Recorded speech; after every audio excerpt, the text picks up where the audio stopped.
Praise the Lord. இன்னைக்கான வார்த்தையை பார்க்குறதுக்கு முன்னாடி இன்னைக்கு மன் ஆஃப் 49 கண்டினியூவேஷன் தான் நம்ம பார்க்க போகிறோம். 2 தீமோத்தேயு 4:16 நல்லா கிளியராக சொல்லுது. ஒரு சூழ்நிலையில் பவுல எல்லாரும் கைவிட்டார்கள்.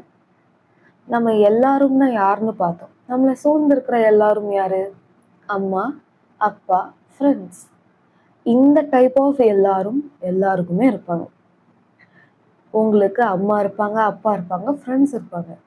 ஸோ அம்மாவுக்கு எக்ஸாம்பிளாக நம்ம ஹாகாரை பார்த்தோம். ஹாகார் இஸ்மவேல் சாகும் தருவாயில் இருக்கும் பொழுது இருந்தாங்களான்னு கேட்டால் இல்லை.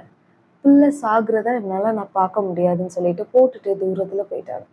அந்த சூழ்நிலையில் யார் கூட இருந்தால் தெரியுமா? கர்த்தர் என்ன தெரியுமா சொன்னார்? பிள்ளை அழுகிற சத்தத்தை கேட்டு நான் வந்தேன்னு சொன்னார். அதே போல தான் யாக்கோபுக்கு ரொம்ப பிடிச்ச பையன்தான் யாரு? யோசேப்பு. ராகேல் மூலியமாய் வந்த யோசேப்பை ரொம்ப பிடிக்கும். அப்போ யோசேப்பு கூட எல்லா நேரமும் இருக்கணும்னு ஆசைப்பட்டும் யாக்கோபால இருக்க முடிஞ்சுதான்னு கேட்டா முடியல. குழியில தள்ளப்பட்டதுக்கு அப்புறமா யோசேப்போட வாழ்க்கையில யாக்கோபு இருந்தாங்களா, கர்த்தர் இருந்தாங்களான்னு கேட்டா கர்த்தர் தான் கூட இருந்தார். குழியில தள்ளப்பட்டதுக்கு அப்புறமா வந்த எல்லா சூழ்நிலையிலும் போர்த்திபார் வீட்டா இருக்கட்டும், பானபாத்திரக்காரன் கூட இருந்து அந்த சிறைச்சாலையா இருக்கட்டும், இல்ல அந்த ராஜா முன்னாடி கர்த்தருடைய ஆவியானவர் அவங்களோட இருக்காங்கன்னு சொல்லி உயர்த்தப்படுற அந்த நிலையா இருக்கட்டும், எல்லா நிலையிலையுமே கர்த்தர் தானே கூட இருந்தாரு யோசேப்பு கூட. யாக்கோபு தன்னுடைய தகப்பன் கூட இருக்கணும்னு ஆசைப்பட்டாலும் எல்லா நேரமும் இருக்க முடிஞ்சுதான்னு கேட்டா தன்னுடைய தகப்பனால இருக்க முடியல. அதே மாதிரிதான் தானியேலுடைய எக்ஸாம்பிள நம்ம பார்த்தோம். தானியேல் சிங்க கெபியில தள்ளப்படும் பொழுது தன்னுடைய 3 ஃப்ரெண்ட்ஸ் ஷாத்ராக், மேஷாக், ஆபேத்நேகோவால அங்க வந்து தானியேலை காப்பாற்ற முடிஞ்சுதான்னு கேட்டா இல்ல, கர்த்தர் தான் காப்பாற்றினார். அதே போலதான் ஷாத்ராக், மேஷாக், ஆபேத்நேகோ அவங்க 3 பேரும் எரிகிற அக்கினியில தூக்கி போடப்படும் பொழுது அந்த இடத்துல தானியேலால 4ஆம் நபரா வந்து ஹெல்ப் பண்ண முடிஞ்சுதான்னு கேட்டா அதுவும் முடியல. கர்த்தர் தானே கூட இருந்தார், 4ஆம் நபராய் அங்க உலாவிட்டு இருந்தார். ஸோ அப்ப நம்ம பார்த்தோம், அம்மாவால எல்லா சுச்சுவேஷன்லயும் இருக்க முடியாது, தகப்பனாலையும் எல்லா சுச்சுவேஷன்லயும் இருக்க முடியாது, ஃப்ரெண்ட்ஸாலையும் எல்லா சுச்சுவேஷன்லயும் இருக்க முடியாது. ஆனா கர்த்தரால எல்லா சுச்சுவேஷன்லயும் இருக்க முடியும். இன்னைக்கு நாம பார்க்க போற டைட்டில் என்ன தெரியுமா? இந்த சத்தியத்தை அறிஞ்சதுனால ஒரு சோர்வு உண்டாகும். எந்த சத்தியம்? அம்மாவால எல்லா நேரத்திலும் இருக்க முடியாது. சாகும் தருவாயில அம்மா என்னை விட்டுட்டு போயிடுவாங்களா? இல்லைன்னா அப்பா எல்லா நேரமும் என் கூட இருக்கணும்னு ஆசைப்பட்டோம் என் மேல இருக்கிற தேவ திட்டத்தினால அப்பாவால எல்லா நேரமும் இருக்க முடியாதா? இல்லைன்னா சிங்க கெபில தள்ளப்படும் பொழுது அந்த இடத்துல என் ஃப்ரெண்ட்ஸால வர முடியாதா?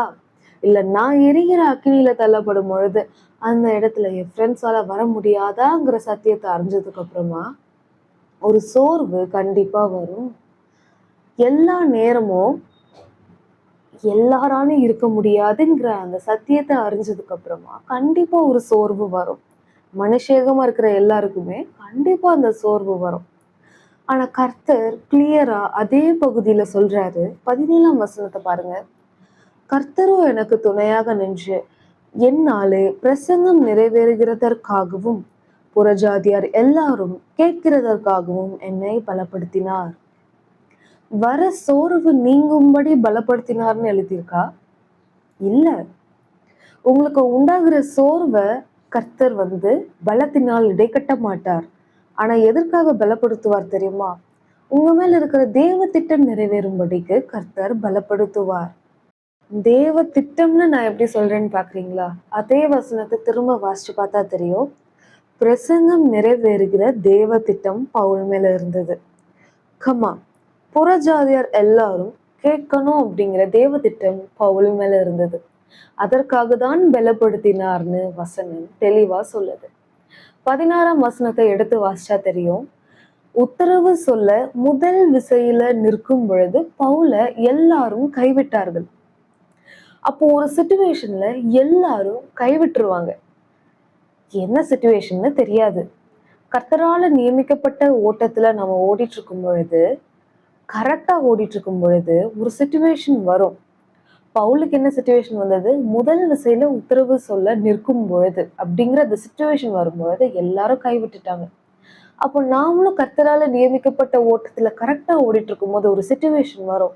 அந்த சுச்சுவேஷன்ல எல்லாரும் கைவிடுவாங்க. எல்லாரும் யாருன்னு பார்த்தோம்? அம்மா ஹாகார் எக்ஸாம்பிளா பார்த்தோம். அப்பா யாக்கோபு எக்ஸாம்பிளா பார்த்தோம். இல்ல ஃப்ரெண்ட்ஸ் தானியேலையும் தானியேல் கூட இருக்கிற அந்த 3 பேரையும் நம்ம எக்ஸாம்பிளா பார்த்தோம். வேதம் தெளிவா சொல்லுது, ஒரு சிச்சுவேஷன் வரும்பொழுது எல்லாரும் கைவிடுவாங்களாம். ஒரு சிச்சுவேஷன் நான் சொல்றேன்ல, அது எப்போ வரும்? அந்த சிச்சுவேஷன் கர்த்தரால நியமிக்கப்பட்ட ஓட்டத்துல கரெக்டா ஓடிட்டு இருக்கும்போது கர்த்தர் ஒரு சிச்சுவேஷனை அனுமதிப்பார். அந்த சிச்சுவேஷன் வரும் பொழுது எல்லாரும் கைவிடுவாங்க. அம்மா மட்டும் கைவிடுவாங்கன்னு எழுதியிருக்கா? இல்ல. அப்பா மட்டும் கைவிடுவாங்கன்னு எழுதியிருக்கா? இல்ல. ஃப்ரெண்ட்ஸ் மட்டும் கைவிடுவாங்கன்னு எழுதியிருக்கா? இல்ல. எல்லாருமே கைவிடுவாங்க. அப்போ சோர்வு எவ்வளவு அதிகமா இருக்கும். கூட இருக்கிற எல்லாரும் கைவிட்டுட்டாங்கன்னா கண்டிப்பா மாம்சமா இருக்கிற எல்லாருக்குமே ஒரு சோர்வு வரும். அந்த சோர்வு வரும் பொழுது கர்த்தர் அந்த சோர்வு பலத்தினால் இடைக்கட்ட மாட்டார். வசனம் தெளிவா சொல்லுது, உங்க மேல இருக்கிற தேவ திட்டம் நிறைவேறும்படிக்கு மட்டும்தான் கர்த்தர் உங்களை பலப்படுத்துவார். அப்போ சோர்வு வராம இருக்கிறதுக்கு நம்ம என்ன பண்ணணும்னு கேட்டீங்கன்னா, ஒரே ஒரு விஷயத்த நல்லா தெரிஞ்சுக்கணும். எல்லா நேரமும் எல்லாரும் இருக்க மாட்டாங்க. எல்லா நேரமும் எல்லாரும் இருக்க மாட்டாங்கங்கிறதுனால அவங்க மேல முழு அன்பையும் வைக்க கூடாது. அப்போ யார் மேல முழு அன்பையும் வைக்கணும்? நாம அழும் பொழுது இல்ல சாகும் தருவாயில இருக்கும் பொழுது நம்மளுடைய அழுகையின் சத்தத்தை கேட்டு வருகிற தேவன் மேல, தகப்பனால இருக்க முடியாத சிச்சுவேஷன்ல இருக்கும் பொழுது நம்ம கூட இருந்து நம்மளுடைய தலையை உயர்த்துகிற தேவன் மேல, எங்க போனாலும் தலையை உயர்வை கொடுக்கிற தேவன் மேல, சிறைச்சாலையானாலும் சரி, போர்த்திபார் வீடானாலும் சரி, ராஜாவானாலும் சரி, நம்மளுடைய தலையை நிமிர வைக்கிற உயர வைக்கிற தேவன் மேலதான் முழு அன்பையும் வைக்கணும். சிங்க கெபியில நம்மளை தூக்கி போடப்படும் பொழுது அந்த நேரத்துல சிங்கத்தின் வாயை கட்டுகிற தேவன் மேலதான் முழு அன்பையும் வைக்கணும். இல்ல அக்கினியில நம்மளை தூக்கி போடுறாங்களா, அந்த நேரத்துல ஒரு முடி கூட கருகாமல் நம்மளை காக்குற தேவன் மேலதான் முழு அன்பையும் வைக்கணும். அவர் மேல முழு அன்பையும் நீங்க வச்சிட்டீங்கன்னா நீங்க ஃபர்ஸ்ட் சோர்வுக்குள்ளாக மாட்டீங்க. அப்போ இன்னைக்கு நம்ம ஒரு விஷயம் நல்லா தெரிஞ்சுக்கிட்டோம். ஒரு சிச்சுவேஷன் தேவனால நியமிக்கப்பட்ட ஓட்டத்துல கரெக்டா ஓடும் பொழுது நம்மளுக்கு கர்த்தர் ஒரு சிச்சுவேஷனை அன்லாக் பண்ணி தராங்க. அந்த சிச்சுவேஷன் என்ன? எல்லாரும் ஒரு நேரத்துல கைவிடுறாங்க. அந்த சிச்சுவேஷன்ல நம்மளுக்கு கண்டிப்பா சோர்வு உண்டாகும். எப்போ சோர்வு உண்டாகும்னா, அவங்க மேல அன்பு வச்சிருந்தீங்கன்னா கண்டிப்பா சோர்வு உண்டாகும். முழு அன்பையும் நீங்க கர்த்தர் மேல வச்சிருந்தீங்கன்னா சோர்வு உண்டாகாது. அதுக்குன்னு தனியா பலப்படணும்னு ஒரு விஷயம் அவசியமாவே இருக்காது. தேவன் எதுக்கு மட்டும்தான் பலப்படுத்துவார்? உங்களுக்கு வர சோர்வை கர்த்தர் கண்டுக்கவே மாட்டார். கர்த்தர் எந்த விஷயத்துக்கு தெரியுமா உங்களை பலப்படுத்துவார்? உங்க மேல வைக்கப்பட்ட அந்த தேவ திட்டத்தை நிறைவேற்றும்படிக்கு மட்டுமே கர்த்தர் பலப்படுத்துவார். அதை இன்னைக்கு வசனத்தின் மூலியமா நம்ம கத்துக்கிட்டோம். ஸோ அப்போ நம்ம இன்னைக்கு வயசா இருப்போம், வயசான விஷயத்தை சூஸ் பண்ணுவோம். God bless you.